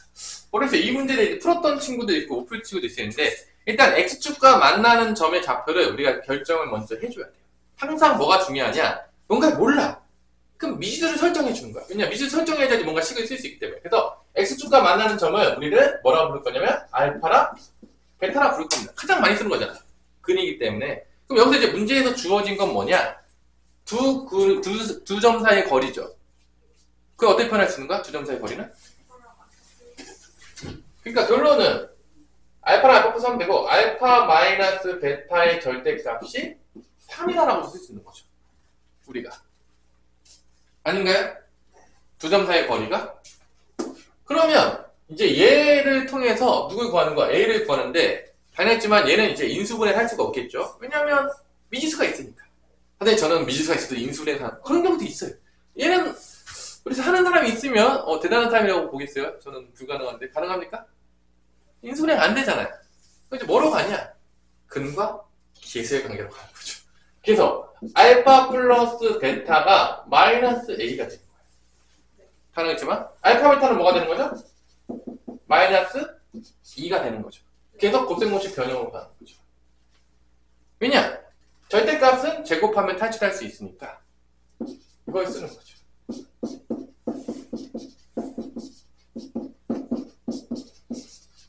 이게 나오는 거죠. 드디어. 자, 제곱하면 왜 탈출할 수 있냐? 마이너스였어도 플러스였어도 다 플러스로 가니까. 제곱하는 순간 절대값을 탈출할 수가 있는 거예요. 얘는 뭐가 된다? 수가 되겠죠. 3의 제곱이 될 거니까. 마이너스 3이었어도 제곱하면 9예요. 어차피 관계가 없어요. 플러스 마이너스는.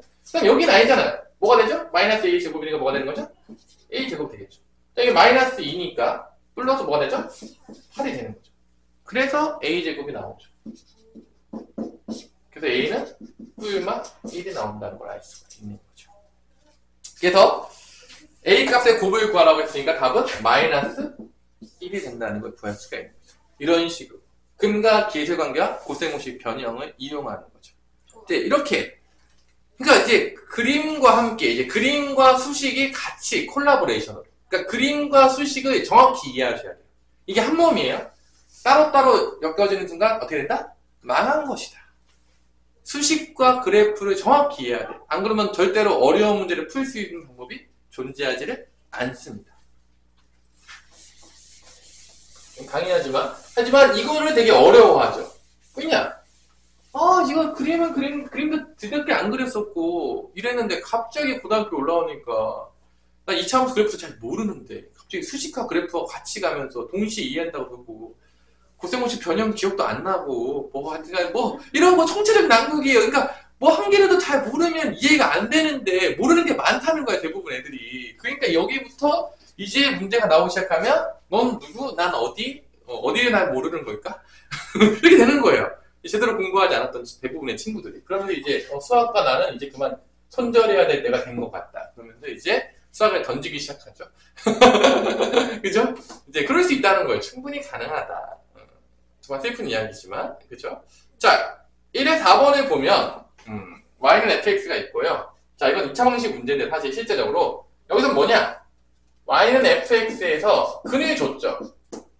근을 뭐라고 줬죠? 근이 그래프로 줬지만 마이너스 2하고 3이니까 f-2, f3은 0이라는 근을 준 거예요. 문제에서. 맞죠? 맞죠? 그때 f의 2x 플러스 1이 0이 되는 걸 구하라고 했을 때 그때 이 방정식, 이 2차 얘도 이제 방정식인데 이 방정식의 근을 구해야 되는데 3이 되는 x값을 구하는 건데 얘가 뭐가 될 때가 0이 나오냐? 여기 두 개를 주어졌죠. 마이너스 2가 되거나 3이 될 때 x값을 구하면 돼요. 이게 이제 우리가 2차 방정식에서 풀었던 부분이 있어요. 엮어놓은 거죠. 가볍게 엮어놓은 거 되게 거의 변형 없이 그냥 그대로 그렇게 준 거예요. 그냥 아주 거의 미세하게. 왜냐? 이건 개념서잖아요. 어렵게 엮어놓진 않아요. 가장 미세하게 엮어놓은 거예요. 거의 이제 눈치를 다 팍팍 주면서 야 이거 2차 방정식 거기야. 근거에. 그래서 이제 2x 플러스 1이 마이너스 2가 될 때 3이 될 때 x값을 찾아요. 근을 찾는 거죠. 이 방정식 근을 찾는 거예요. 마이너스 2가 되면 넘어가면 마3이니까 x는 2분의 마3이 되겠고요. 이때 참여되는 x값은 3이었죠? 왜 0을 썼죠? 3이었는데 왜 0이 됐죠? 시원해. 3이었죠? 넘어가면은 2가 되겠고 1이 되겠죠. 그래서 얘의 근은 뭐가 되냐면 2분의 마이너스 3하고 뭐가 된다? 근이 1이 된다는 걸 알 수가 있는 거예요. 그래서 두 실근의 합을 그럴 때 두 개 더해요. 더하면서 뭐가 된다? 마이너스 2분의 1이 나온다는 걸 구할 수 있는 거죠. 이렇게 아주 가볍게 엮어놓은 거예요. 이렇게 가볍게 엮어놔도 우리가 이제 처음 배울 때는 헷갈리죠. 처음에 헷갈린다는 거죠. 그래서 이제 이렇게 내가 좀 풀어보라고 하는 이유들이 있었던 거죠. 슬프지만 여러분들한테. 자, 대표이제 2번. 그래서 2번까지는 해줘야 되겠죠? 너무 조금 하면 또 슬프니까. 그래서 이제 고등학교 수학이 좀 싫은 게 뭐냐면 이제 요즘 여기 주변의 학원들을 보면 뭐 이렇게 개념 강의 잘 안 해요. 잘 모르겠어요. 개념 강의를 자세하게 안 하고 그냥 막 가르쳐요. 그리고 이제 좀 좋은 학원들도 마찬가지로 어려운 문제를 막 그냥 너 혼자 풀라고 시켜요. 그래서 애들이 되게 따라가기가 어려워하는 친구들이 많더라고. 그러니까 왜냐면은 진짜 그래요. 뭐 퍼스트나 이런 데서도 그렇게 하는 경우들이 꽤 되는데 근데 이제 중요한 건 뭐냐면 우리가 천재가 아니잖아요. 그렇게 가르치면은 원래 머리 좋은 놈들은 하나 남거든요. 정말 미안한데. 근데 이제 선생님이 그 방식을 되게 싫어해요. 그거는 이제 원래 잘하는 놈들이 잘하는 방식을 별로 좋아하지 않습니다. 근데 이제 그 방식의 좋은 점은 뭐냐면 잘하는 놈을 올라가게 만들 수 있어요. 왜냐하면 압박을 통해서 상당히 많은 문제를 풀리기 위해서 숙제량이 어마무시하거든요. 막 탈모 오고 막 원형 탈모 오고 막 그래서 이제 다이나 끊는 애들도 있어요. 진짜. 그러니까 내가 지금 주는 이런 숙제량은 거기에서 보면은 이제 한줌 제도 안 돼요. 진짜로 거의 숙제가 없다고 봐도 무방해요. 진짜로 거기서 보면은 되게 충격적으로 주거든요. 근데 되게 비효율적이라고 보는데 그렇게 가르치는 경우가 되게 많아요. 근데 이제 선생님이 가르치는 방법은 개념 강의를 되게 자세하게 가르쳐요. 그러니까 필강이 많아요.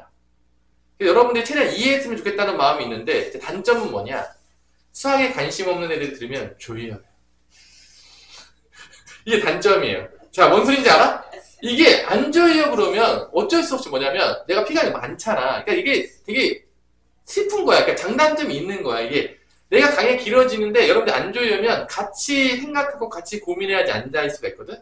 근데 숙제도 안 해요. 복습도 안 해요. 아무것도 몰라. 그런데 강의는 길어. 그럼 못 알아듣잖아, 하나도. 그럼 졸려요. 뭔 말인지 알겠어? 그러니까 선생님은 최대한 그래도 개념 강의를 통해서 여러분들이 이상한 방식으로 생각하지 않았으면 좋겠다는 게 있어요. 그리고 그 개념 강의가 어떻게 어려운 문제로 응용되는지를 되게 자세하게 설명을 해주려고 노력을 하는데 그게 사실 선생님 강의에서 가장 핵심이 될 수도 있어요. 개념 강의와 개념이 왜 이렇게 응용될 수 있는지, 왜 이렇게 말도 안 되게 응용되는데 내가 그렇게 사고해야 되는지를 알려주는 거지. 그러니까 천재가 아닌 애들한테 거의 다 맞춰져 있어요. 그냥 일반적인 사람. 노멀 퍼슨에 맞춰져 있는 거예요. 근데 문제는 뭐냐면 이 노멀 퍼슨들이 공부하고자 하는 의지가 별로 없어요. 그게 문제예요. 그러니까 이제 선생님의 수업은 그냥 열심히 하는 애들한테는 되게 좋아. 포기하지 않고 꾸준히 하고 계속 복습하고 하는 애들한테는 되게 성적이 잘 올라간다고 얘기를 해요. 근데 이제 그 외의 친구들, 왜냐면 선생님이 압박을 되게 많이 하지 않고, 막 숙제 안 했다고 막 죽여버리지 않고, 그런 학원들을 막 다 죽여버리고, 집에 안 보내고, 이제, 막 그렇게 하거든요? 근데 어차피 고등학교 교육과정에서는 정말 슬프지만, 점수는 어차피 안 나와요. 왜 안 나오냐? 이해가 안 되잖아요? 문제를 잡아놔도 풀 수가 없어요. 정말 미안한데? 그래서 어떻게 푸냐, 애들이. 정말 슬프지만, 옆에 거 보고 풀던지, 막 대충 쓰던지, 답안지 찾아서 따졌던지, 뭐 별의별 수단을 강구해서 이제 찾는 거죠. 근데 그게 다 의미가 없는 짓들이는 거죠, 어차피.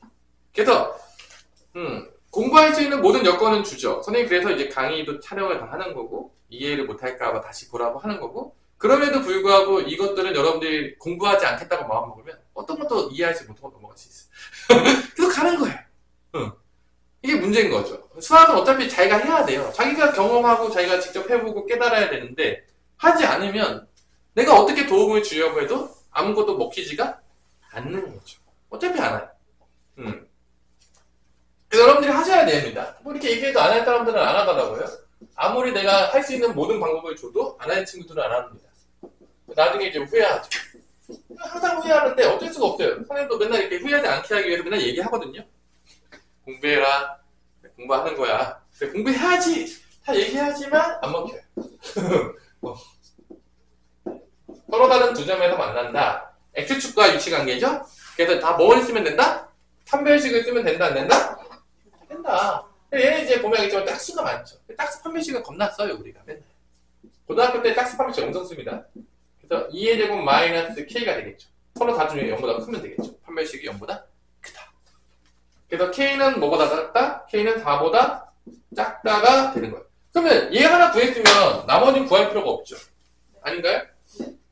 뭐 접하는 거는 등호일 때니까 K가 4가 되는 거예요. 안 만나? 반대가 되겠죠. 이거 구했는데 또 하고 있으면 참 슬퍼지는 거죠. 또 반대로 하면 되지 않겠습니까? 뭐 간단한 문제 아니겠어요? 만나지 않는다. 이게 끝이에요. 근데 이제 이렇게 내면 너무 심심하니까 어떻게 문제 내냐? 2-3번을 보세요. 오늘 이제 여기서 끝낼 건데 2-3번을 보면 두 개를 낸 거야. 자, 2차 함수하고 X축의 위치관계를 한 개만 내니까 너무 심심하니까 한 놈은 X축하고 접해. 판별식이 0인 경우야. 그 다음에 또 다른 2차 함수는 만나지 않아. 판별식이 보다 작아. 그래서 이거를 동시에 만족하는 걸 찾아라 라고 해서 연립부등식을 풀라는 거죠. 연결시켜주는 거예요. 그러니까 2-3번 같은 경우에는 다른 걸 배운 게 아니야. 첫 번째는 판별식이 0이다. 두 번째는 판별식이 0보다 작다. 해가지고 동시에 만족하는 걸 찾아라는 거. 2-3번은 저러는 거예요. 첫 번째 2차 함수랑 그래프는 X 접하니까 판별식이 0. 두 번째 거는 안 만나니까 판별식이 0보다 작다. 동시에 만족하는 걸 찾아라. 그런 문제예요. 그죠? 2-4번은 뭐냐? 이제 여러분들이 자주 보던 2단원에서 자주 봤던 K 값에 관계없이 이게 뭐죠? 항등식이죠. K 항등식 기대를 갖고 오는 거죠. 거기다가 접한다. 접하니까 판별식이 뭐가 되는 거죠? 이거 2차 방정식 봤죠? 찾아보십시오. 2차 방정식이 있습니다. 한번 볼까요? 선생님 거짓말하지 마세요. 2차 방정식 있었을 리가 없습니다. 어디 볼까요? 같이. 자, 찾아봅시다 한번. 어디 있었을까? 페이지 저 항등식과 같이 나왔던 분명히 있었을 거라고 생각을 하는데 어디 있었을까? 페이지 177페이지에 가시면 177페이지에 가면 대표 예제 1번을 보세요. 176페이지라고 하면 되나요? 176페이지에 보면 대표 예제 1번에 K 값에 관계없이 중근을 가진다. 오! K 항등식에다 판별식 0인데 뭐야 똑같잖아. 오씨 이럴 수가. 이럴 수가. 똑같아요. 똑같은 문제 또 나왔어요. 이런 똑같은 문제 또 나오는구나.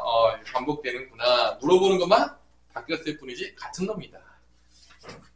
같은 놈이에요? 잘 보세요. 이 달라진 게 없어요. K 항등식이고 판별식 0 쓰는 것도 똑같아요. 그때는 이제 접한다는 대신에 뭐를 줬죠? 중근을 갖는다. 또 어떤 표현이 있죠? 완전제곱식이 된다. 이런 표현이 있는 거죠. 같은 얘기 계속 나오는 거야. 그러니까 똑같은 얘기를 똑같이 나오죠. 중근, 완전제곱식, 판별식 0, 또 뭐가 있어요? 뭐 접한다, 다 같은 놈들이에요.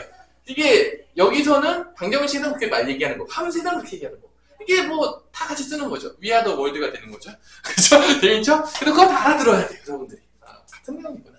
그래서 요 문제도 같은 문제다. 알고 봤더니 다른 게 없었다. 슬프죠? 그런 거죠. 근데 이제 같은 내용이 더 이렇게 나오는 거예요. 재밌게 푸는 거죠.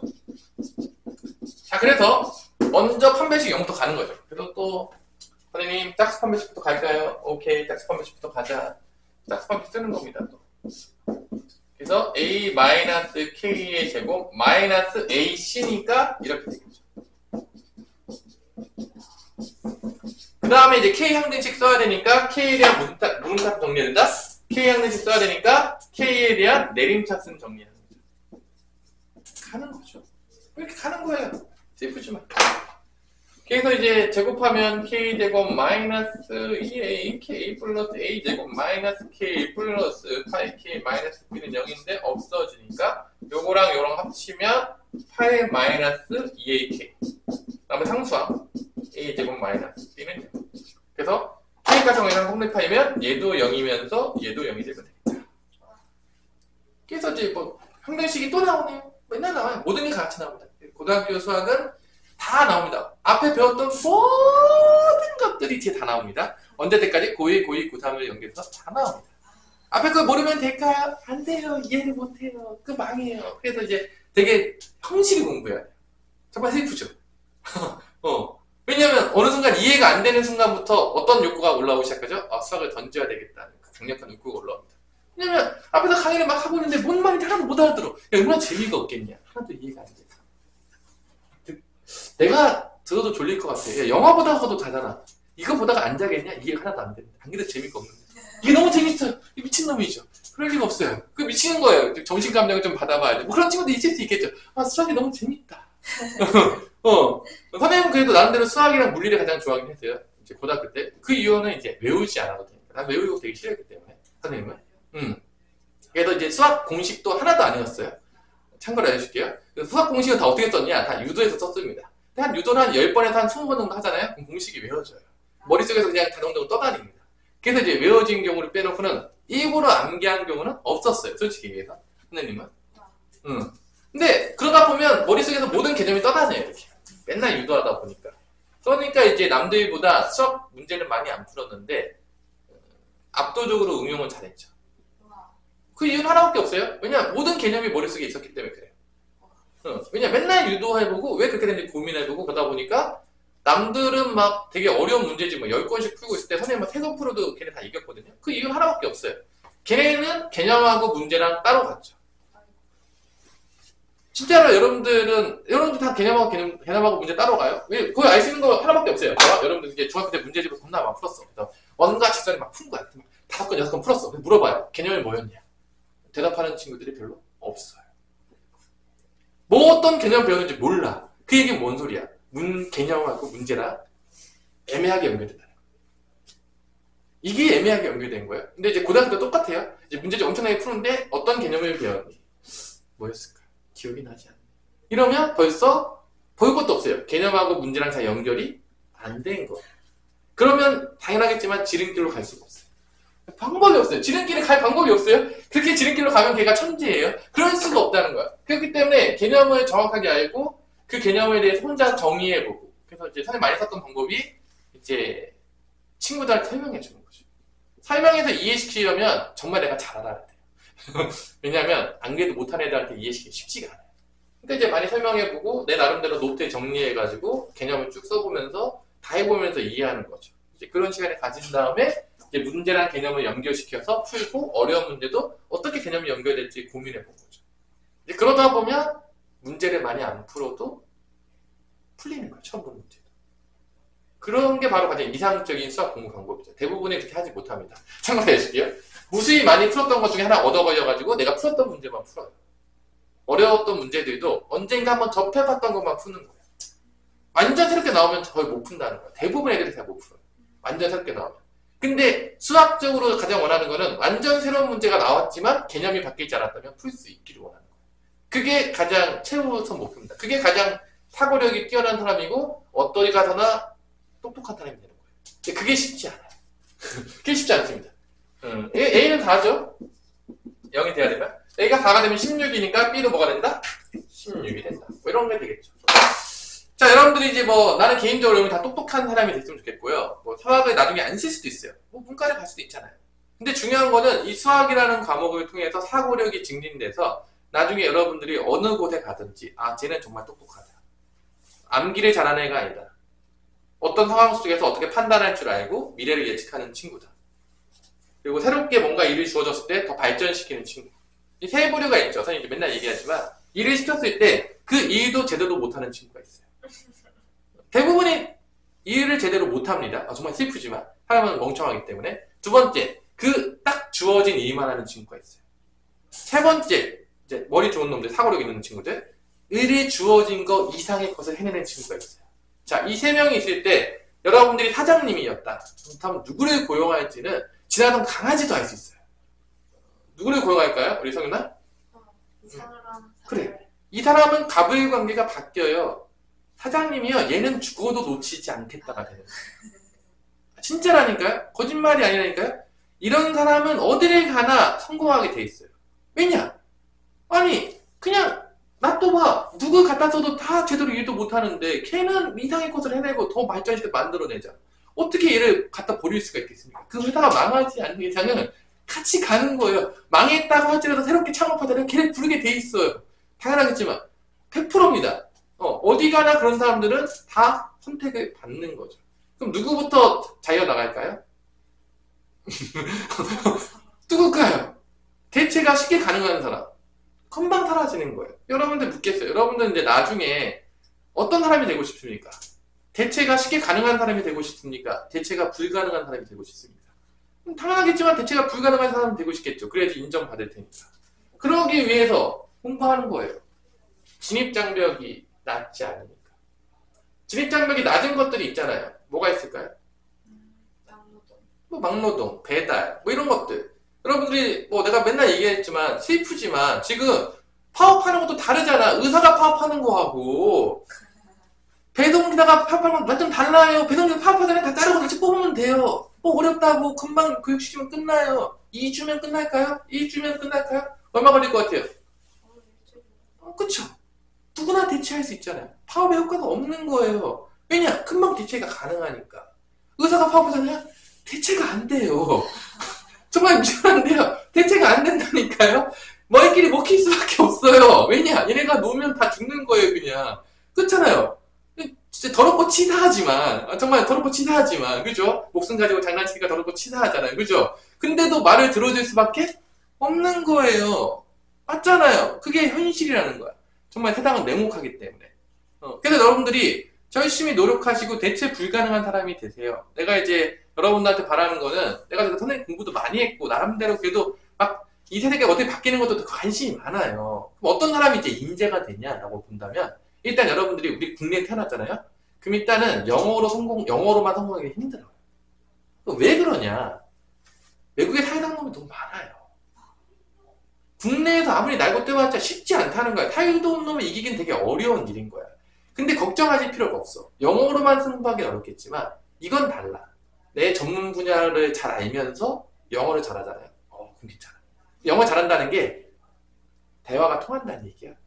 그러니까 뭐 읽고 쓰는 거에서 끝인 게 아니라 대화가 돼야 돼. 사실 우리나라는 교육과정에서 슬프지만 대화를 안 시켜요. 그 이유는 고등학교 선생님들이 그걸 할 역량이 없어서 그래요. 그게 안 좋아서 안 하는 게 아니라요. 그걸 해야죠. 이거 뭐 미커 쓰기 잘하면 뭐하냐. 쓸 데가 없다니까. 내가 나와봐도 말을 해야 되는 거야. 근데 잘 봐. 내가 여기서 한국말을 하고 있지만 내가 이제 수학적으로 어려운 얘기를 하잖아. 여러분 다 못 알아들어요. 여러분들이 아무리 한국말을 잘해도 나보다 잘해도 못 알아들어요. 그냥 전문적인 영역이니까. 똑같아요.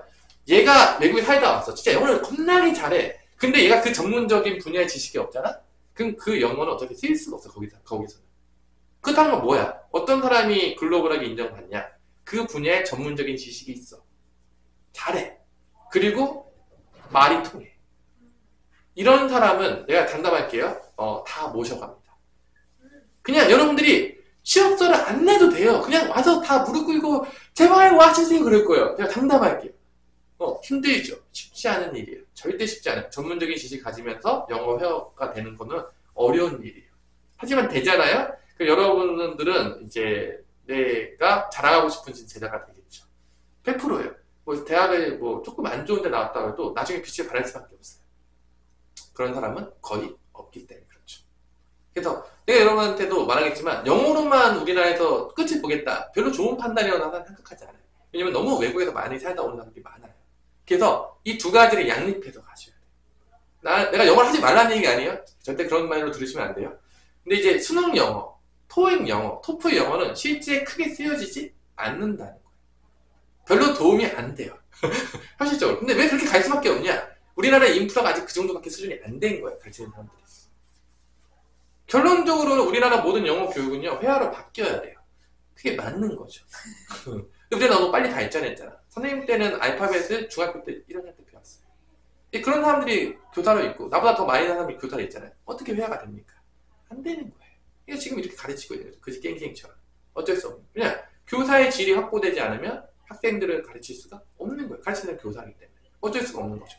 하지만 여러분들은 이제 뭐 사교육 시장에 나왔으니까, 이제 사교육을 받으면서 회화 유지로 공부하시고, 토익, 토플보다는 토익 스피킹으로 가시고, 스피킹으로 가세요. 말할 줄 알고 듣는 게 되게 중요하니까. 문법 잘 안 돼도 돼요. 문법 잘 몰라도, 우리 한국말 문법 잘 몰라도 많이 쓰잖아요. 잘 알아요. 맞춤법 다 틀리잖아요. 해봐야 되고, 뭐. 검수하다 보면 여러분들이 뭐 빔은 검청날 거예요. 나도 마찬가지일 겁니다. 근데 중요한 거는, 그럼에도 불구하고 말이 통하잖아요. 말이 통하면 되는 거예요. 그죠? 의사소통이 되는 거야. 그 전문적인 지식으로 의사소통할 수 있다면 여러분들은 어디나 가더라도 인재가 될 겁니다. 그리고 여러분들의 앞날을 걱정할 필요가 전혀 없어요. 누구나 모셔가려고 할 거기 때문에 그렇죠. 그러기 위해서 열심히 공부하시고 최선을 다해주시기 바랍니다. 자, 헛소리는 이제 그만하고 오늘 수업은 여기까지.